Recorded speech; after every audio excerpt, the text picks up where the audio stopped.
Not weird, wild talk. And we've actually got plenty of comments that have already come through that we'll lead off with here, Z. First from Flyer Voracek, literally like right when the show started. I must ask you to rise for the ascent of Matthew Boldy. Are you not entertained? Ooh, Russell Crowe. He rules. Like, it's funny thinking about when he signed that 7x7. And I'm not even going to the people that were like immediately like, whoa, he just got here. But even it's just funny when it was like, oh, that should age like in 2 or 3 years, that deal is going to look incredible. Like, I think a 7x7 already was pretty fucking good the second he signed that contract. But I mean, at this point, he's playing like a $10-11 million hockey player. And like, we've seen him play a variety of roles, whatever line he's on, like goal scorer, playmaker, again, the two-way ability, like the defensive game. Like, he's taken huge steps forward in all three zones, but like specifically him just like having a few games where he's legitimately taking over. He is, what a season that he's had so far. He is one of, if not the biggest reason outside of like Gustafsson being 2 years ago version of Gustafsson. Even then, like a lot of this is coming through Boldy when Kaprizov's out. But 1 or 2 games that he's missed. But he is so fucking good. And his deception with the puck, like he's not the fastest skater in the world, but he is very deceptive just in everything that he does. I think he's an unbelievable, like, I don't think he gets enough credit for how smart of a hockey player he is, and his ability to manipulate defenders on and off the puck is next level. Like, again, just the fact that he's taking over games, like what a season he's having. Like, he rocks. And anyone that didn't already, go check out the PDO cast when Jesse Marshall joins him to do a film room on Matt Boldy. Incredible stuff, but like I can't say enough good things about Jesse Marshall. Like, that dude knows so much more about evaluating hockey than I ever will fathom of. And most of you either don't know him or dislike him because he covers the Penguins, but I assure you, dude is top notch. Next one here, Z. Cosgrove. If Brady Tkachuk requests a trade, 1, would you want the Wild to get him?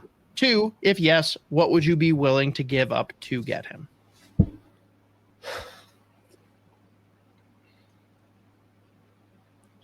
It's a weird one where it's like, I think you're crazy if you just outright say, no, I would not like my hockey team to go and pick up a guy like Brady Tkachuk who can give you like 25, 30 goals, 80 points, fight 15, 20 times a year.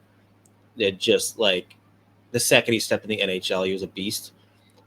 With what it would cost, I actually don't know. Yeah. Not what would it cost? How far would you be willing to go to get him? Let's put it that way. Like, what is your max spend?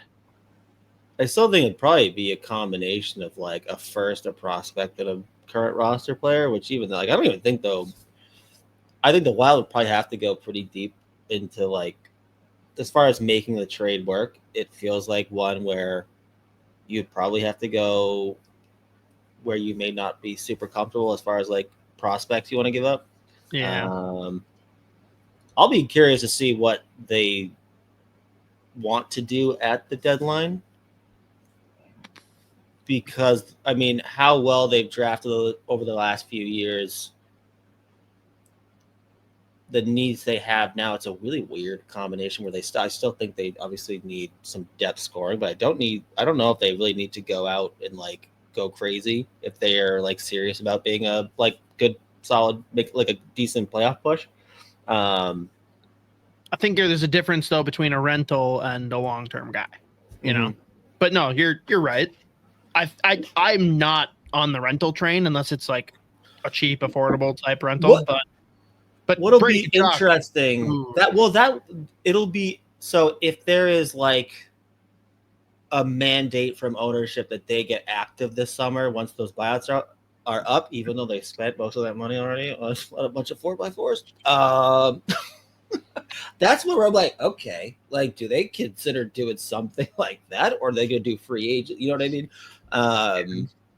That just doesn't feel like a deadline move, honestly. With the I amount mean, of it might not be deadline. It might be. Also, I don't think they wouldn't be able to do it. Like, no, the money would be really tough. Yeah, if the money wasn't a factor, I would very much entertain this. And Flyer Voracek chimes in for Brady. I'd flip 2025 first and Liam Ogren. He'd be absolutely perfect next to Boldy and Eck, or he'd be fantastic next to Kaprizov as protection and a great scorer. Which it's funny, like, the amount of people on Twitter who are like losing their minds about finding protection for Kaprizov is hilarious. But Russo went nuclear on Twitter, which is always the best. But he started clapping back at people. Oh yeah, that's the best. To a level where I was like, oh, he's mad, like angry mad. Like I think one person said they ran out of drip coffee at Starbucks, mad. When he enters the mode of like one person pissed me off, now anyone can get it. That's like must watch Twitter. Like it's like stop what you're doing, subscribe to the tweets, and just watch it rain hellfire over anyone that says something. He literally we need to get like a version of the Elmo gif where it's just like an angry Russo. Like typing. Can you imagine? Yeah, he's got his phone out. We'll talk him into it. All right. I saw someone flow the Reeves thing out. Jumps on Fellowship. Next time he jumps on Fellowship, we'll ask him about it. But am I correct that like if the money even worked, like 2025 first and Ogren isn't getting it done? Yeah. For Ottawa, like they want way more than that. Yeah, I mean, I don't know about. Yeah, I mean, that feels like it would be missing a piece or two, but I do think though, like I don't think that Brady is Matthew. Well, also, I don't think the same that first round pick is going to be right. It's not going to be a good yeah, right. So I do think that Brady is like unicorn adjacent though, right? Like he is the kind of player that can do everything for you, which is why you want to do everything you can to get that kind of player. He's the kind of guy that I would overpay for to get in, assuming you can make it work dollars and cents, right? Honestly, dude, it's never going to happen, but him as a Bruin would be fucking gnarly. Oh, yeah. Like, he fits that real well. He's one of the guys that he and Matthew, whenever they have games in Boston, they usually have like 60 people at the game. It's insane because their whole family's from here. And like they are rowdy. But even remove like the regionality, like the way they play just fits. Mm-hmm. No. But Brady to St. Louis would be insane.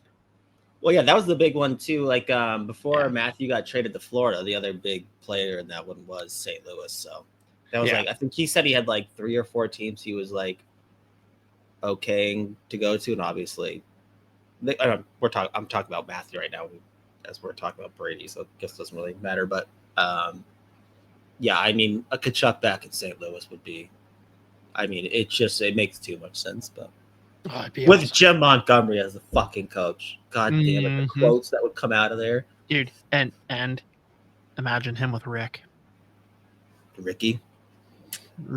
Dvorsky, baby. Last one that's popped up so far in the chat. We gotta help Noah here. I am looking to get a Wild jersey. Which one should I get? Ooh.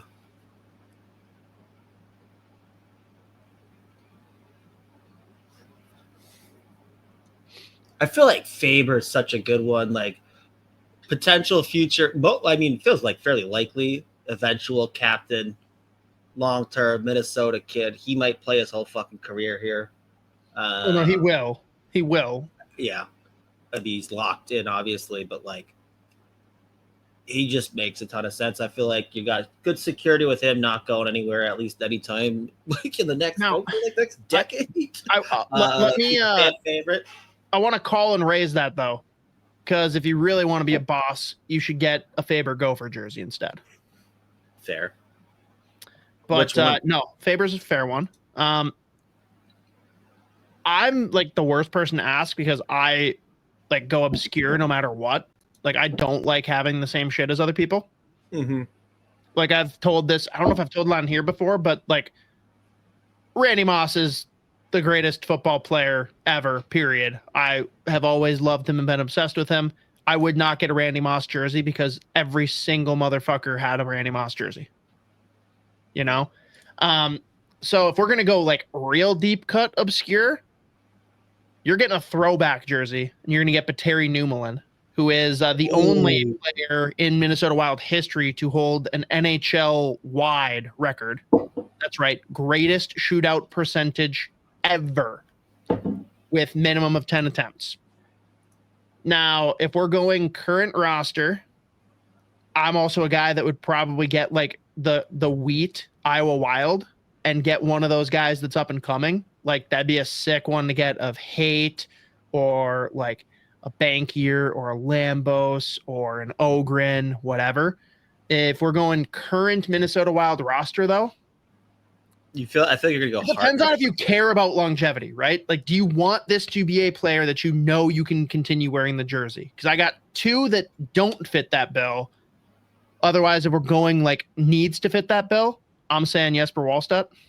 Nice. But if we don't need to fit the bill of gonna be here, Marco Rossi's an easy one for me. I'm just not confident that he's gonna be here, which makes me super sad. In fact, you should get one like this that's even better. Or Jakub Lauko. How do you not? But he's just great number 94, and he is just like he is everything that I want in a hockey player. Like obviously he's not an all-star, he's not a first liner, but like he's got the personality off the ice. He does anything you can ask of him on the ice that's within his skill level, and he's just I don't know, he's just so fun. Yeah, he rules. So that'd be a great one, especially if you don't care about like the longevity thing. Except actually, yeah, I'm gonna make a trade with him. If as soon as we get him on Fellowship, I'm going to tell him that I will buy a Lauko jersey and we'll throw it up on the wall forever. He's got to get a Fellowship of the Rink tattoo. Yeah, no, he does. Yeah, he's gonna be so excited I'll fucking pay for the tattoo. Like, he's gonna be so excited to go on that. That might be like Joe's gonna have to go in the middle of the episode or at the end of the episode, and then you're gonna text me like, "Hey, just so you know, I know it's been like 3.5 hours. We're still on, just talking Lord of the Rings. If you want to pop back in, we could just nerd out about that if you want to." Like, that's the thing. We're not gonna be able to contain it to an episode. Like, I'm just gonna be like, "Yo, you tell me where you want to go get drinks, and let's go just fucking be nerds." Yeah, yeah. It's weird though. Like, I've got a little bit of imposter syndrome with that because, like, love Lord of the Rings. If you would have asked me back, like, middle school, high school, like, dude, you could have given me any fucking trivia you wanted and I would have crushed it. Now, like, I remember the main things. I definitely can't like deep cut like he's gonna. The one thing we will be able to riff on though is the new series on Amazon, 2 seasons in. That people are shitting on it, and like I get like some of the criticisms, but the people that say it just sucks are just flat out wrong. Yeah, I would. Do you watch Lord of the Rings? Like, have you seen the movies? I don't even know if I've seen all of them. Okay. I don't even know how many there are. Oh, that's tough. Yeah. No, hand up. My bad. All right, whatever. I was dying this is like early on into my Twitter existence with Spoke Z, but I don't even know how I'm guessing just because he retweeted it, but like Lauko did a podcast in the Czech Republic.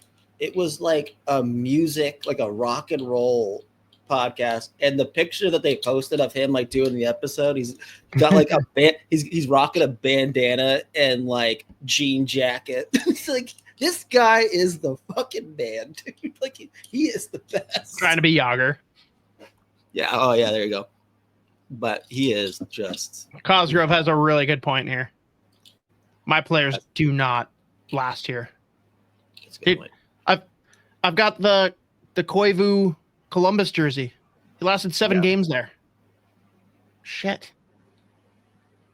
Kessel got traded. Zucker had a bad falling out in Pittsburgh. We all know what happened with Addison. Yeah, Marco Rossi will be traded according to Jersey Voodoo.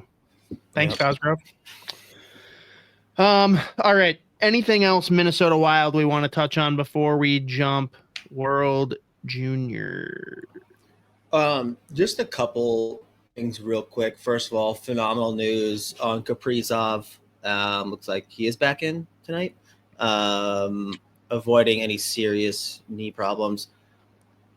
On that, anytime your superstar gets hit and hurt, totally get people would be like, what the fuck? It was some of the reactions to that hit. I was like, dude, full speed, slowed down, replay, doesn't matter. He wasn't going further. Like, he wanted to hit him and he wanted to hit him hard, but he was obviously just trying to hit him square. And like, again, a player that needs to make that hit to stay in the lineup and get NHL games. He's going to go for that hit 10 times out of 10. He's been in and out of the lineup as is just like last few years, just wherever he's been. He missed. Like, he just missed the hit. And like, shout out Matt Boldy for stepping in. And then it was done. Like, that was it. It's not like the fucking Winnipeg shout Jet out thing. Matt Boldy for stepping in and call out for the loser that wouldn't fight Middleton. Reasonable. Reasonable trade-off. If you're Kajula, you're like, all right. No, don't get me wrong. I'm thrilled to make that trade, but it's just like really cowardly. Well, no, if you're Kajula, no, I get it. Yeah. But I mean, again, the fact that they said it was done, and like, but again, it was crazy seeing like some of the reactions being like,